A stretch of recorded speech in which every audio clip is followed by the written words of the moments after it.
ओम शांति। 25 दिसंबर 2020 की बाप दादा की साकार मुरली के सार में बाबा ने कहा, मीठे बच्चे, जब तक जीना है बाप को याद करना है। याद से ही आयु बढ़ेगी। पढ़ाई का तंत्र सार ही है याद। प्रश्न है आज बाबा का, तुम बच्चों का अतीन्द्रिय सुख गाया हुआ है क्यों? उत्तर में, क्योंकि तुम सदा ही बाबा की याद में खुशियां मनाते हो। अभी तुम्हारी सदा ही क्रिसमस है। तुम्हें भगवान पढ़ाते हैं। इससे बड़ी खुशी और क्या होगी? यह रोज की खुशी है, इसलिए तुम्हारा ही अतीन्द्रिय सुख गाया हुआ है। गीत है आज का, नयनहीन को राह दिखाओ प्रभु। अब मुरली विस्तार से। ओम शांति। ज्ञान का तीसरा नेत्र देने वाला रूहानी बाप रूहानी बच्चों को समझाते हैं। ज्ञान का तीसरा नेत्र सिवाय बाप के कोई दे नहीं सकता। तो अभी बच्चों को ज्ञान का नेत्र मिला है। अभी बाप ने समझाया है कि भक्ति मार्ग है ही अंधियारा मार्ग। जैसे रात में सोजरा नहीं होता तो मनुष्य धक्के खाते हैं। गाया भी जाता है, ब्रह्मा की रात ब्रह्मा का दिन। सतयुग में यह नहीं कहेंगे कि हमको राह बताओ, क्योंकि अभी तुमको राह मिल रही है। बाप आकर के मुक्ति धाम और जीवन मुक्ति धाम की राह बता रहे हैं। अभी तुम पुरुषार्थ कर रहे हो। अभी जानते हो कि बाकी थोड़ा समय है। दुनिया तो बदलने वाली है। या तो गीत भी बने हुए हैं, दुनिया बदलने वाली है। परंतु मनुष्य बेचारे जानते नहीं हैं कि दुनिया कब बदलनी है, कैसे बदलनी है, कौन बदलाते हैं, क्योंकि तीसरा नेत्र तो ज्ञान का है नहीं। अभी तुम बच्चों को यह तीसरा नेत्र मिला है, जिससे तुम इस सृष्टि चक्र के आदि मध्य अंत को जान गए हो। और यही तुम्हारी बुद्धि में ज्ञान का सैक्रीन है। जैसे थोड़ी सी सैक्रीन बहुत मीठी होती है, वैसे या ज्ञान के 2 अक्षर मन मना भव, ये ही सबसे मीठी चीज है। बस बाप को याद करो। बाप आते हैं और आकर के रास्ता बताते हैं। कहाँ का रास्ता बताते हैं? शांति धाम और सुख धाम का। तो बच्चों को खुशी होती है। दुनिया नहीं जानती कि खुशियाँ कब मनाई जाती हैं। खुशियाँ तो नई दुनिया में मनाई जाएंगी ना। यह तो बिल्कुल कॉमन बात है कि पुरानी दुनिया में खुशियाँ कहाँ से आईं। पुरानी दुनिया में मनुष्य त्राही त्राही कर रहे हैं, क्योंकि तमो प्रधान है। तमो प्रधान दुनिया में खुशियाँ कहाँ से आईं? सतयुग का ज्ञान तो कोई में भी नहीं है, इसलिए बेचारे यहाँ खुशियाँ मनाते रहते हैं। देखो क्रिसमस की खुशियाँ भी कितनी मनाते हैं।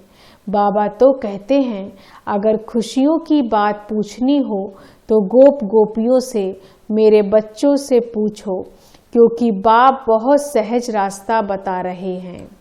गृहस्थ व्यवहार में रहते हुए, अपने धंधे धोरी का कर्तव्य करते हुए कमल फूल के समान रहो और मुझे याद करो। जैसे आशिक माशुक कहते होते हैं ना, वह भी धंधा धोरी करते एक दो को याद करते रहते हैं। उनको साक्षात्कार भी होते हैं, जैसे लैला मजनू, हीरा रांझा। वो विकार के लिए एक दो के आशिक नहीं हैं। उनका प्यार गाया हुआ है, उसमें एक दो के आशिक होते हैं। लेकिन यहाँ वह बात नहीं। यहाँ तो तुम जन्म जन्मांतर उस माशुक के आशिक ही रहे हो। वह माशुक तुम्हारा आशिक नहीं है, तुम उनको बुलाते हो यहाँ आने के लिए।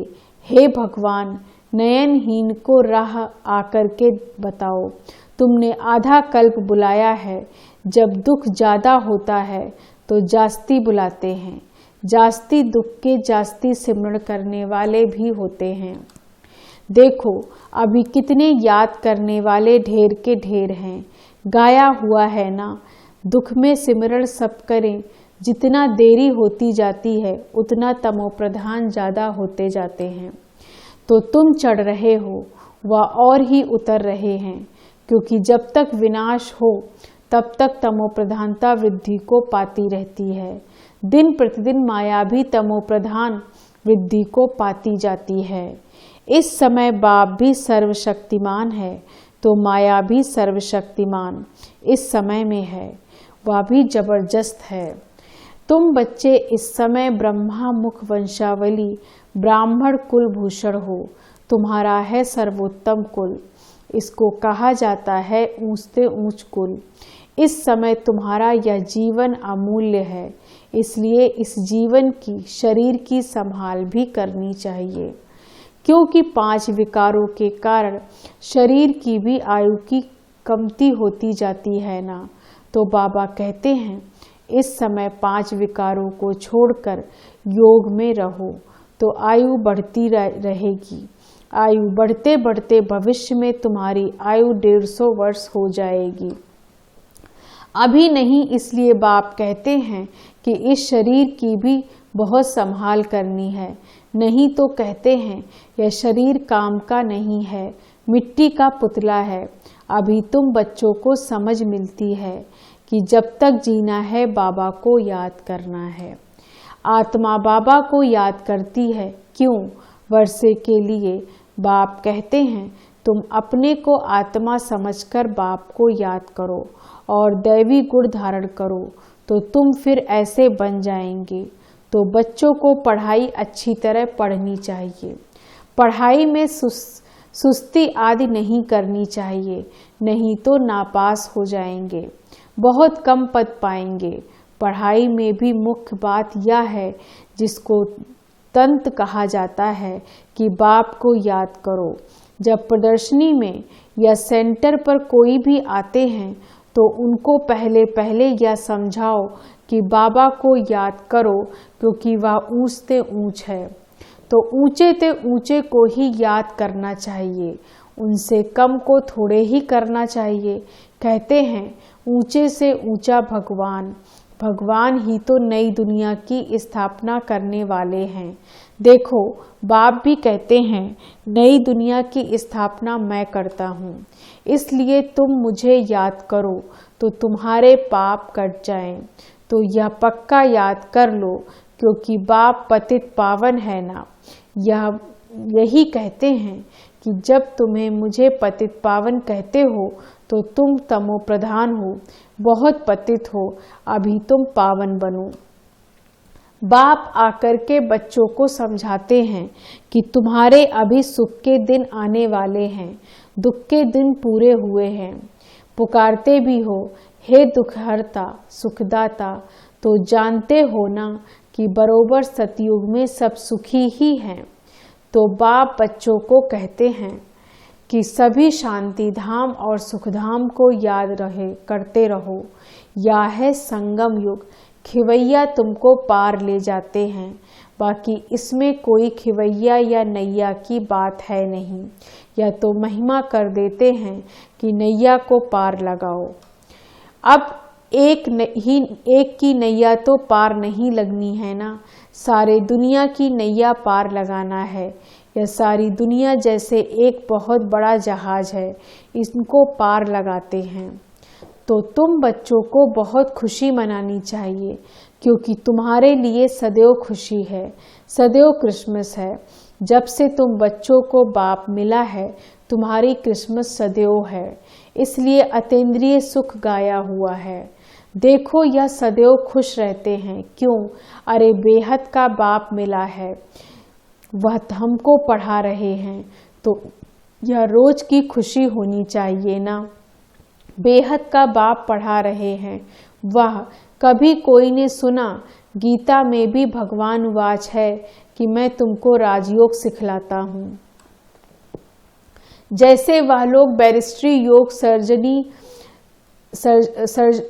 सर्जनरी योग सिखलाते हैं, मैं तुम रूहानी बच्चों को राजयोग सिखाता हूँ।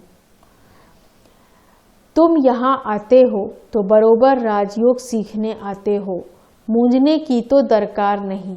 तो राजयोग सीखकर पूरा चाहिए ना, भगंती तो नहीं होना चाहिए। पढ़ना भी है तो धारणा भी अच्छी करनी है। टीचर पढ़ाते हैं धारण करने के लिए।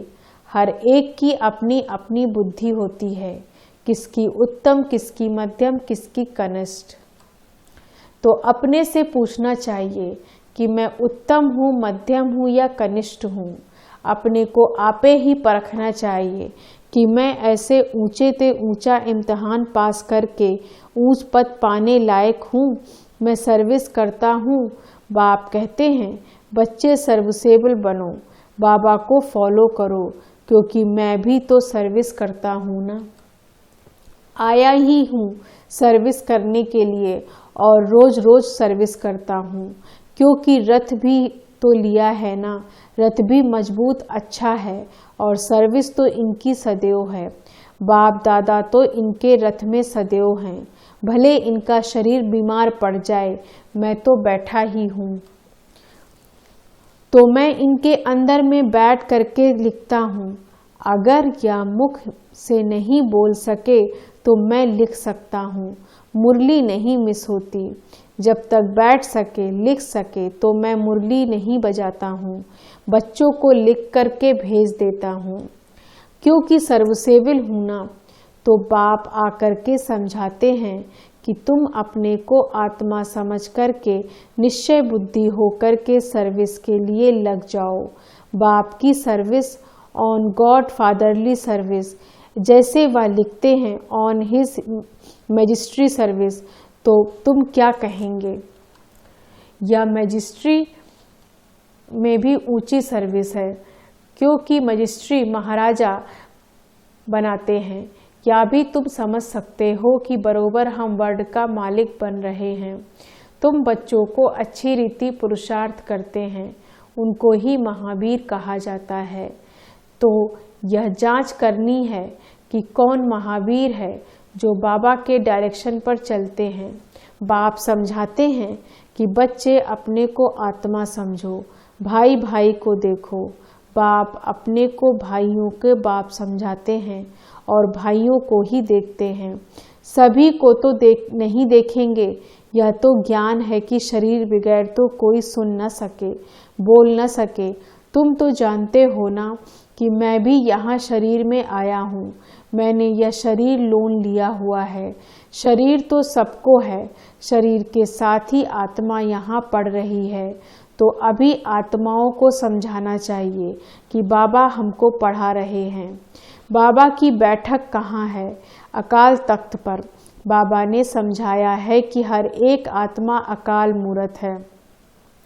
वह कभी विनाश नहीं होती, कभी भी जलती, कटती, डूबती नहीं है, छोटी बड़ी नहीं होती है। शरीर छोटा बड़ा होता है।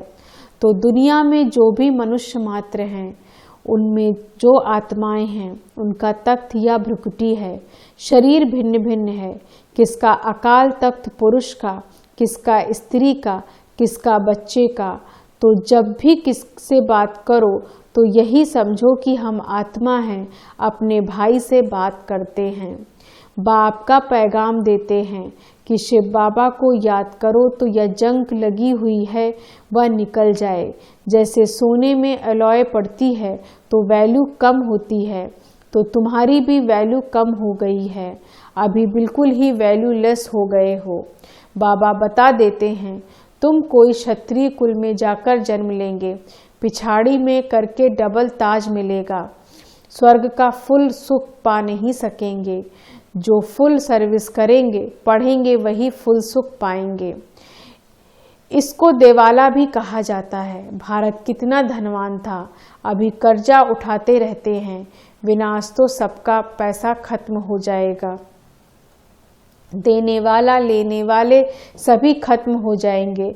बाकी जो अविनाशी ज्ञान रत्न लेने वाले हैं वह फिर आकर अपना भाग्य लेंगे। अच्छा, मीठे मीठे सिक्की लदे बच्चों प्रति माता पिता बाप दादा का याद प्यार और गुड मॉर्निंग। रूहानी बाप की रूहानी बच्चों को नमस्ते। हम रूहानी बच्चों की रूहानी बाप को नमस्ते नमस्ते नमस्ते। धारणा के लिए मुख्य सार, बाप को फॉलो कर बाबा के समान सर्विसेबल बनना है। अपने को आपे ही परखना है कि मैं ऊंचे से ऊंचा इम्तिहान पास करके ऊंच पद पाने लायक हूँ। दूसरा पॉइंट, बाबा के डायरेक्शन पर चलकर महावीर बनना है। जैसे बाबा आत्माओं को देखते हैं, आत्माओं को पढ़ाते हैं, ऐसे आत्मा भाई भाई को देखकर बात करनी है। वरदान है आज का, तन की तंदुरुस्ती, मन की खुशी और धन की समृद्धि द्वारा श्रेष्ठ भाग्यवान भव। तन की तंदुरुस्ती, मन की खुशी और धन की समृद्धि द्वारा श्रेष्ठ भाग्यवान भव। विस्तार से, संगम युग पर सदा स्व में स्थित रहने से तन का कर्म भोग सूली से काटा हो जाता है। तन का रोग योग में परिवर्तन कर देते हो, इसलिए सदा स्वस्थ हो। मन मना भव होने के कारण खुशियों की खान से सदा संपन्न हो, इसलिए मन की खुशी भी प्राप्त होती। और ज्ञान धन सब धनों में श्रेष्ठ है। ज्ञान धन वालों की प्रकृति सदा दासी बन जाती है और सर्व संबंध भी एक के साथ है। संपर्क भी होली हंसों में है, इसलिए श्रेष्ठ भगवान का वरदान स्वतः प्राप्त है। स्लोगन है आज का, याद और सेवा दोनों का बैलेंस ही डबल लॉक है। याद और सेवा दोनों का बैलेंस ही डबल लॉक है। ओम शांति। धन्यवाद बाबा, धन्यवाद।